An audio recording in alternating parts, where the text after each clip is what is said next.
অনেকদিন বাদে পেয়ে গেছি আমি দীপিকাকে। খুব মিষ্টি একটা, খুব মিষ্টি মিষ্টি মেয়ে।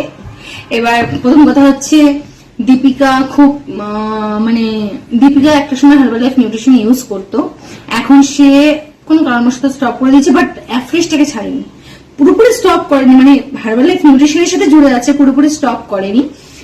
তোমার মেয়ে খুব ইসে খায় না, অ্যাফ্রেশটা খায়। তোমার মেয়ে কি উপকার পেয়েছে? ও হচ্ছে সকালে ওকে মানে জল দেওয়া হতো, খেত আমি না। শুনতে পাচ্ছি না। সকালে ওকে জল দেওয়া হতো, খেত না। হ্যাঁ, কিন্তু এটা যদি মিশিয়ে দিয়েও খায়, অ্যাফ্রেশ মিশিয়ে দিলেও খায়। তাতে ও কি উপকার পায় জিজ্ঞেস করেছো মেয়েকে কখনো? উপকার মানে মানে গরম জল খেতে চায় না, এর টেস্টটাও খুব ভালো লাগে 1 নম্বর, আর খেলে স্মেলটাও ভালো লাগে, এই জন্য ও খায়। আর ওর শরীরের ভিতরে ও কি মানে কি চেঞ্জেস ফিল করছে কখনো সেটা মেয়েকে জিজ্ঞেস করেছো? সেটা জিজ্ঞাসা করে না, কিন্তু স্কুলেও এটা নিয়ে যায় ও। স্কুলেও নিয়ে যায়? হ্যাঁ, ওর জলের সাথে আমি এটা ওকে দিই। যে জলে দিয়ে দাও? তোমার ফ্রেন্ডরা কিছু বলে না ও কি খাচ্ছে? এটা বুঝতে পারে না, ফ্রেন্ডরা বুঝতে পারে না। আর তুমি কি উপকার পেয়েছো? এটা খেলে বেশি একটু কমই মাথা করে। কম মাথা ঘুরে এনার্জি পাও না? এনার্জিটা পাও তো? আচ্ছা, এইটার সন্ধানটা তুমি আমার কাছ থেকে পেয়েছো না অন্য কারোর কাছ থেকে? আমার কাছে। তো দীপিকা এখন একটা কিছু বলবে। দীপিকা বলো, কি বলছিলে? হ্যাঁ, হার্বালাইফ নিউট্রিশনের সম্বন্ধে তুমি একটু কি বলছিলে? এদিকে একটু তাকিয়ে বলো, তাকিয়ে বলো, লজ্জা পেও না। এত লজ্জা পাচ্ছ কেন? দেখো লজ্জা পেয়ে নতুন বইয়ের মতো বলছো। বলো, তুমি বলো। যখন মানে এসেছিলাম ম্যামকে দেখে শুনতে পাচ্ছি না, দেখে মনে হয় কি খাই, এত সুন্দর কেন?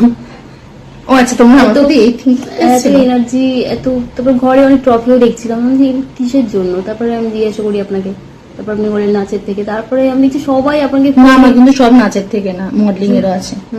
বলছি সবাইকে আপনি ফোনের মধ্যে বলে আছেন এইটা সবাই খাবার দেখাচ্ছে, এটা খাবো কিনা ওটা খাবো, এরকম জিজ্ঞাসা করছিল আপনাকে। আমি পরেটা কি নাচ করে না, এটা করে না ওটা করে। তারপর আপনি বলছিলেন যে এটা করেন, তখন আমি বললাম যে তখন আমার ওয়েটটা অনেক কম ছিল, তখন আপনাকে বলেছেন তাহলে ওয়েট শুধু লসই করেন নাকি ওয়েট গেনও হয়? তখন আপনি বললেন হ্যাঁ হয়, তো একই খাবার খেয়ে মানে ওয়েটটা মানে গেইন করতে পারবো। তখন আমি করেছিলাম, কিন্তু খুবই আপনি লেগে থাকতেন, মানে আমিও পারতাম না, টাইমে তো খেতামই না আমি। কিন্তু এখন সত্যি আমি হার্বালাইফ খাই না খাই, কিন্তু ওই আমার সিস্টেমটা পুরো পাল্টে গেছে। হ্যাঁ, খেতে হবে, মানে খাওয়ার আগে মনে হয় হ্যাঁ ম্যাম বলেছে খেতে হবে, পুষ্টি করতে। এখনো মনে করে সেটা? Oh very good, very good, I am too much happy. কিন্তু হ্যাঁ, যখন হার্বালাইফে খাচ্ছিলাম তখন সত্যি অনেক সুস্থ লাগতো নিজেকে, আর অনেক শক্তি মনে হতো যে হ্যাঁ শক্তি আছে। তাহলে আবার কবে থেকে খাওয়া শুরু করছো? নতুন জার্নি স্টার্ট করছে আমাদের দীপিকা, 2025 আবার নতুন জার্নি স্টার্ট করছে, তাই তো?